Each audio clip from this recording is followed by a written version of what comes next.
ಈಶ್ವರಪ್ಪ ಅವರಿದ್ದಾರೆ. ಮಹಾನಗರ ಪಾಲಿಕೆಗೆ ಚುನಾವಣೆ ನಡೆಸುವಂತೆ ರಾಷ್ಟ್ರಭಕ್ತರ ಬಳಗದಿಂದ ನ್ಯಾಯಾಲಯದಲ್ಲಿ ಪ್ರಕರಣ ದಾಖಲಿಸುವುದಾಗಿ ಎಂದು ಬಳಗದ ಮುಖ್ಯಸ್ಥ ಕೆಎಸ್ ಈಶ್ವರಪ್ಪ ಹೇಳಿದ್ದಾರೆ. ಪಾಲಿಕೆಯಲ್ಲಿ ಚುನಾಯಿತ ಜನಪ್ರತಿನಿಧಿಗಳಿಲ್ಲದೆ 2 ವರ್ಷ ಕಳೆದಿದೆ. ಆದರೂ ಪಾಲಿಕೆಗೆ ಚುನಾವಣೆ ನಡೆಸಲು ರಾಜ್ಯ ಸರ್ಕಾರ ಇದುವರೆಗೂ ಯಾವುದೇ ಕ್ರಮ ಕೈಗೊಳ್ಳದಿರುವುದು ಖಂಡನೀಯ.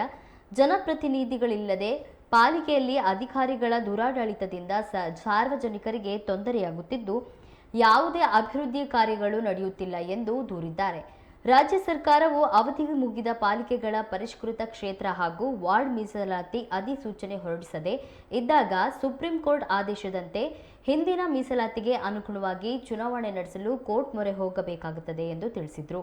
ಆದರೆ ಇದುವರೆಗೂ ರಾಜ್ಯ ಸರ್ಕಾರವು ಪರಿಷ್ಕೃತ ಮೀಸಲಾತಿ ಪಟ್ಟಿ ಬಿಡುಗಡೆ ಮಾಡಿಲ್ಲ.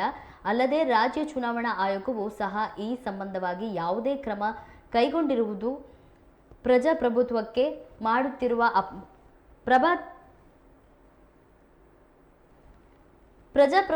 ಮಾಡುತ್ತಿರುವ ಅಪಮಾನ ಅಲ್ಲದೆ ಸುಪ್ರೀಂ ಕೋರ್ಟ್ ಆದೇಶದ ಸ್ಪಷ್ಟ ಉಲ್ಲಂಘನೆಯಾಗಿದೆ ಎಂದು ದೂರಿದ್ದಾರೆ.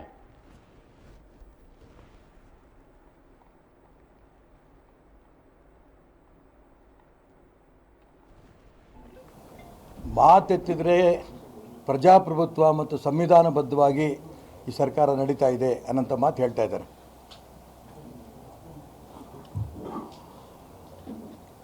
ಆದರೆ ಪ್ರಜಾಪ್ರಭುತ್ವಕ್ಕೂ ಸಂವಿಧಾನಕ್ಕೂ ಕೂಡ ಅಪಮಾನ ಮಾಡೋ ರೀತಿಯಲ್ಲಿ ರಾಜ್ಯ ಸರ್ಕಾರ ನಡೀತಾ ಇದೆ. ಕರ್ನಾಟಕ ರಾಜ್ಯದ ಚುನಾವಣಾ ಆಯುಕ್ತರು ಶ್ರೀಯುತ GS ಸಂಗ್ರೇಶಿ ಅವರು ಶಿವಮೊಗ್ಗ ನಗರಕ್ಕೆ 23ನೇ ತಾರೀಕು 2025ಕ್ಕೆ ಮೇನಲ್ಲಿ ಬಂದಿದ್ದರು. ನಮ್ಮ ರಾಷ್ಟ್ರಭಕ್ತ ಬಳಗದ ನಿಯೋಗ ಕೂಡ ಅವ್ರನ್ನ ಭೇಟಿ ಮಾಡಿತ್ತು. ತುಂಬ ಸ್ಪಷ್ಟವಾಗಿ ಹೇಳಿದರು, ನಾವು ರಾಜ್ಯ ಸರ್ಕಾರಕ್ಕೆ ಸೂಚನೆ ಕೊಟ್ಟಿದ್ದೇವೆ, 6 ಮಹಾನಗರ ಪಾಲಿಕೆಗಳು ಚುನಾವಣೆಗಳು ನಡೀಲೇಬೇಕು. ಅವರು ಅಕಸ್ಮಾತ್ ಮಾಡಲಿಲ್ಲ ಅಂತಂದರೆ ಯಾವ ರಿಸರ್ವೇಷನ್ ಇದೆಯೋ ಅದರ ಪ್ರಕಾರ ಮಾಡಬೇಕಾಗತ್ತೆ ಅಂತ ಎಚ್ಚರಿಕೆ ಕೂಡ ಕೊಟ್ಟಿದ್ದೇವೆ. ಸುಪ್ರೀಂ ಕೋರ್ಟು ಹೇಳಿಕೆಯನ್ನು ಕೊಟ್ಟಿದೆ.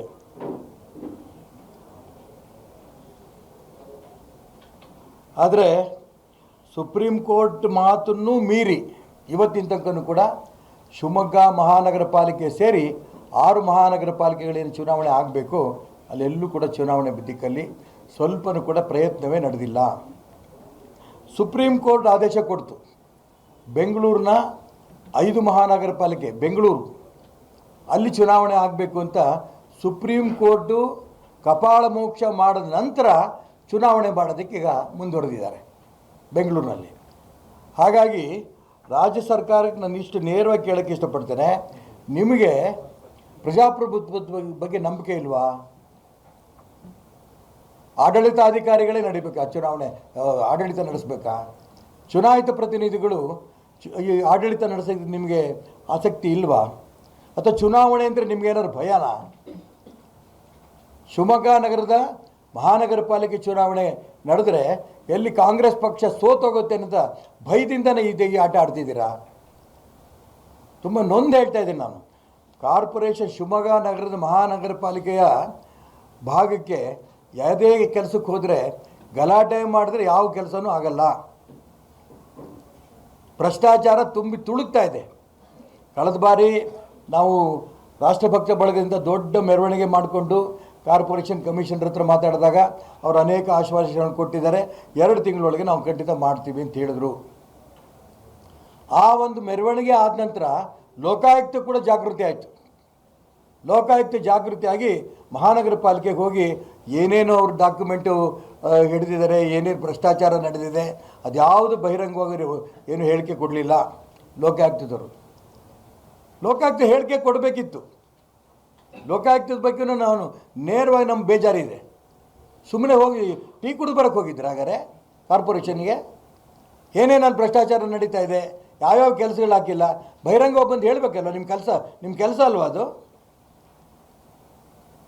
ಅದು ಬಿಟ್ಟು ಯೂನಿಫಾರ್ಮ್ಗಳು ಇಷ್ಟಿದ್ದಲ್ಲೇ ಕೊಡಬೇಕು.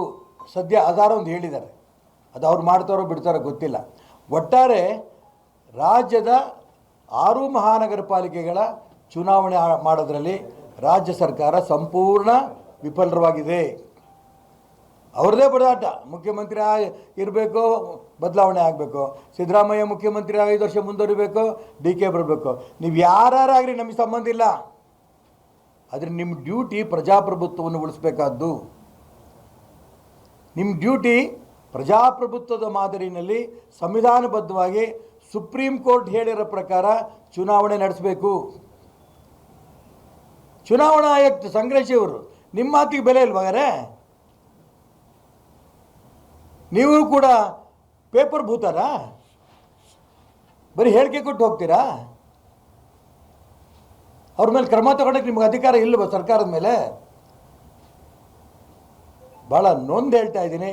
ಇವತ್ತು ರಾಜ್ಯ ಸರ್ಕಾರ ಈ ರೀತಿ ಪ್ರಜಾಪ್ರಭುತ್ವವನ್ನು ಕಗ್ಗೊಲೆ ಮಾಡ್ತಾ ಇದೆ. ಇಡೀ ರಾಜ್ಯದ ಎಲ್ಲ ಮಹಾನಗರ ಪಾಲಿಕೆಗಳು ಕೂಡ ಇವತ್ತು ಯಾವುದೇ ಚುನಾಯಿತ ಪ್ರತಿನಿಧಿಗಳು ಇಲ್ಲದೇ ಆಡಳಿತ ನಡೆಸ್ತಾ ಇರೋಂಥ ದುಸ್ಥಿತಿ ಬಂದಿರೋದು ನಿಜಕ್ಕೂ ತುಂಬ ನಾಚಿಕೆಗೇಡು ಸರ್ಕಾರಕ್ಕೆ. ಉಪಮುಖ್ಯಮಂತ್ರಿಗಳು ಯಾಕಾಗಿರಬೇಕು ನನಗೆ ಗೊತ್ತಿಲ್ಲ. ಈಗಿನ ಸರ್ಕಾರ ನಿಜಕ್ಕೂ ಕೂಡ ಏನು ಚುನಾವಣಾ ಆಯೋಗ ಹೇಳಿದೆ, ನಿಮಗೆ ಸೂಚನೆ ಕೊಟ್ಟಿದೆ, ಸುಪ್ರೀಂ ಕೋರ್ಟ್ ಹೇಳಿಕೆ ಕೊಟ್ಟಿದೆ. ಸುಪ್ರೀಂ ಕೋರ್ಟ್ ಹೇಳಿಕೆ ಕೊಟ್ಟರೂ ನೀವು ಮಾಡಿಲ್ಲ ಅಂದರೆ ಇನ್ನು ಸುಪ್ರೀಂ ಕೋರ್ಟಲ್ಲಿ ವಿಧಿ ಇಲ್ಲದೇ ಕೋರ್ಟಿಗೆ ಹೋಗೋದು ವಿಧಿ ಇಲ್ಲ.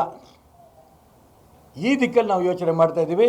ಶಿವಮೊಗ್ಗ ಮಹಾನಗರ ಪಾಲಿಕೆ ಚುನಾವಣೆ ನಡೆಸಬೇಕು ಅನ್ನೋ ಒಂದೇ ಉದ್ದೇಶದಿಂದ ನಾವು KE ಕಾಂತೇಶ್ ಮತ್ತು ಅವರ ಸ್ನೇಹಿತರ ನೇತೃತ್ವದಲ್ಲಿ ರಾಷ್ಟ್ರಭಕ್ತ ಬಳಗದಿಂದ ನಾವು ಕೋರ್ಟಿಗೆ ಹೋಗೋದೇ ವಿಧಿ ಇಲ್ಲ.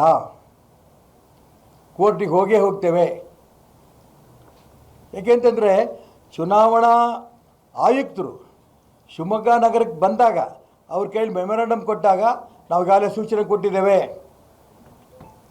ಸರ್ಕಾರ ರಿಸರ್ವೇಷನ್ ಕೊಡಲಿಲ್ಲ ಅಂದರೆ ಯಾವ ರೀತಿ ರಿಸರ್ವೇಷನ್ ಇದೆ ಅದೇ ಪ್ರಕಾರ ಚುನಾವಣೆ ಮಾಡಿಸ್ತೇವೆ. ಈ ಮಾತನ್ನು ಹೇಳೋದ್ಮೇಲೆ ಚುನಾವಣಾ ಆಯೋಗಕ್ಕೂ ಅವ್ರು ಬೆಲೆ ಕೊಡ್ತಿಲ್ಲ, ಸುಪ್ರೀಂ ಕೋರ್ಟ್ಗೂ ಬೆಲೆ ಕೊಡ್ತಿಲ್ಲ, ಪ್ರಜಾಪ್ರಭುತ್ವ ವ್ಯವಸ್ಥೆಗೂ ಬೆಲೆ ಇಲ್ಲ ನಿಮಗೆ. ಹಾಗಾಗಿ ಕೋರ್ಟಿಗೆ ಹೋಗದೆ ವಿಧಿ ಇಲ್ಲ. ಅದಕ್ಕೋಸ್ಕರ ನಾವು ಶಿವಮೊಗ್ಗ ಮಹಾನಗರ ಪಾಲಿಕೆ ಚುನಾವಣೆ ಆಗಬೇಕು. ನಾವು ಉಳಿದ 6 ಕಾರ್ಪೊರೇಷನ್ ಬಗ್ಗೆ ನಾವು ಹೋಗಲ್ಲ. ಎಸ್ಪೆಷಲಿ ಶಿವಮೊಗ್ಗ ನಗರದ ಮಹಾನಗರ ಪಾಲಿಕೆ ಚುನಾವಣೆ ಆಗಬೇಕು ಅಂತ ನಾವು ಈ ಸಂದರ್ಭದಲ್ಲಿ ಕೋರ್ಟ್ಗೆ ಹೋಗಬೇಕು ಅಂತ ತೀರ್ಮಾನ ಮಾಡಿದ್ದೇವೆ. ಇಷ್ಟೊಳ್ಳೆ ನಾವು ಅವರ ಪ್ರೋಸೆಸ್ ನೋಡಿಕೊಂಡು ರಾಷ್ಟ್ರಭಕ್ತ ಪ್ರಮುಖರೆಲ್ಲ ಒಟ್ಟಿಗೆ ಕೂತು ಚರ್ಚೆ ಮಾಡಿ KE ಕಾಂತೇಶ್ ಅವರ ನೇತೃತ್ವದಲ್ಲಿ ಮಹಾನಗರ ಪಾಲಿಕೆ ತಕ್ಷಣ ಚುನಾವಣೆ ನಡೆಸಬೇಕು ಅನ್ನೋಂಥ